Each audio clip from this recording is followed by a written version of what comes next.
Hammaga salom. Bugungi videoga yana seriyali taxograf haqida darslik deydimi, ma'lumotni davom ettiramiz. Bugungi videoga tungi haydash, tungi ishlash, nashnoy smena, ruschasiga. Xullas shu haqida 100% lik ma'lumot berib o'taman.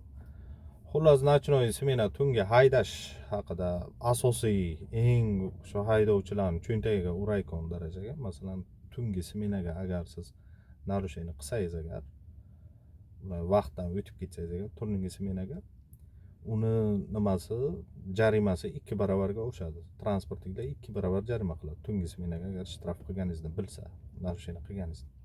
Xullas, tungi smenani kunduzgi smena bilan farqi nimada? Tungi smena o'zingizni, masalan, время UTC emas, dunyo vaqti bilan emas, o'zingizni, masalan, O'zbekistonga bo'lsangiz, O'zbekiston vaqti bilan, Yevropaga bo'lsangiz, Yevropa vaqti bilan soat kechqurungi 12:00 dan 00:00 dan to ertalabki 7:00 gacha shu tungi vaqt hisoblanadi, tungi smena hisoblanadi. Endi savol tug'ilishi mumkin, soat 6 ga smenani boshlasam ham tungimi, 5 ga boshlasam ham tungimi? Yo'q. Tungi smenaga qo'shilishni, tungi smena hisoblanishni ham o'zining nimasi bor, qonun qoidasi bor. 4 soat shu kechqurungi tungi 00:00 dan to 7:00 gacha ichiga malatok rul qo'shib, yo faqat rul, yo malatok, yo ikkovi qo'shib 4 soatdan oshiq ishlasangiz agar, keyin siz tungi smenaga kirgan hisoblanasiz. Tungi smenaga kirgandan keyin agar sizni smenangiz tungi kechqurun haydadingiz, nashnoy smenaga reglamentiga kirdimi, siz kunduziga masalan 13 soat yo 15 soat smena beradi ishlash uchun taxograf. Tungi smenaga 10 soat beradi ishlashga. 10 soatdan oshiq ishlash mumkin emas bo'ladi sizga. Undan tashqari, endi tungi smenadan qochish yo'lini tushuntirsam, masalan, soat 2 kechqurun siz haydadingiz, start berdingiz mashina. Soat 7 gacha, soat 7 ertalabgacha tungi smena davom etadi, 5 soat vaqt bor. Soat 2 ga haydadingiz mashinani. Masalan, 3 soat 50 minut haydang mashinani. U yog'iga qancha? 1 soat 10 minut vaqt qoladi.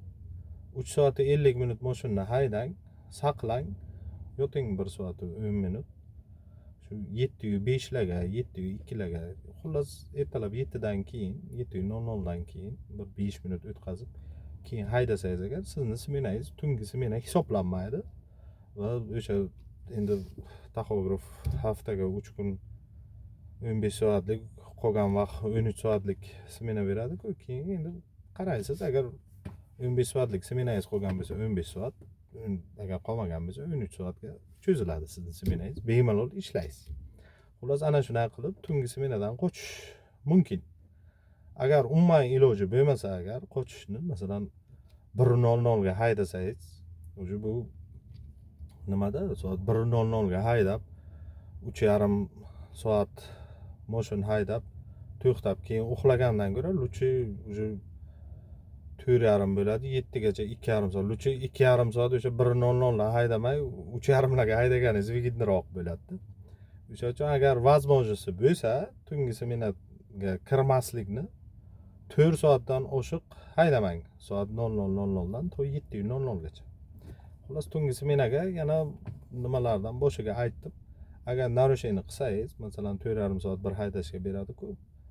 Shu parkovka topolmay, chunki tungi smenaga teng bo'lib parkovkalar zabita bo'ladi. Zabita bo'lishi yo'qqa tursin, parkovkaga, masalan, Yevropaga agar ishga kelsangiz, agar Yevropaga даже parkovkalarga kirish qiyin bo'ladi. Avtobandan kelib o'sha parkovkaga kiraman deysiz, tiqilib qolasiz, orqa bilan chiqib bo'lmaydi, avtoban chunki.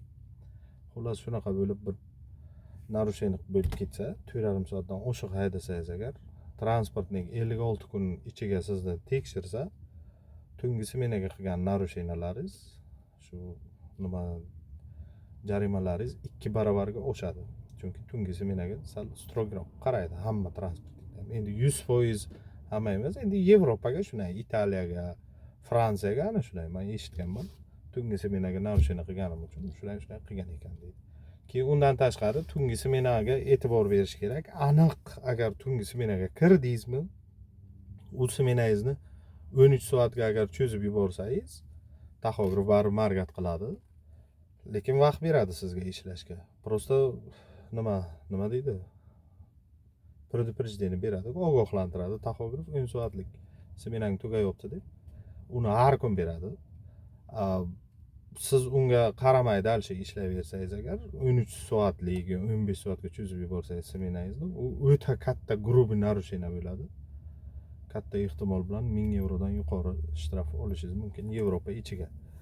O'zbekistonga o'zimiz taraflagan men bilmayman. Hali bunday taxografni buzgani, o'sha doskонально tekshirib, ana bu vaqt o'tganing uchun hech kim unaqa shtraf qilgani yo'q. Umumiy men O'zbekistonga eshitdim.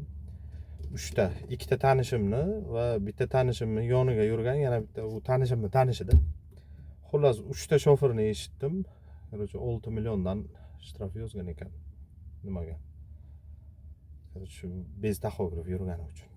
Mayli hay, shu bilan videoni tugatsam ham bo'ladi. Keyingi videoga ana yangi hozirgi taxografga ana bu rasmini ham qo'yib ketaman. Yangi hozir последний поколение taxografga har kun ishlasangiz ham 10 soatlik smena haqida предупреждение, ana shunaqa предупреждение beradi, lekin haydashga vaqtingizni ham beraveradi. Bu nima o'zi? Bunga e'tibor berish kerakmi yo'qmi? Shu haqida 100% ma'lumot berib tushuntirib o'taman keyingi videoda. Mayli hay, hammaning ishiga omad, kissasiga daromad. Keyingi videoga ko'rishguncha sog' bo'lasizlar.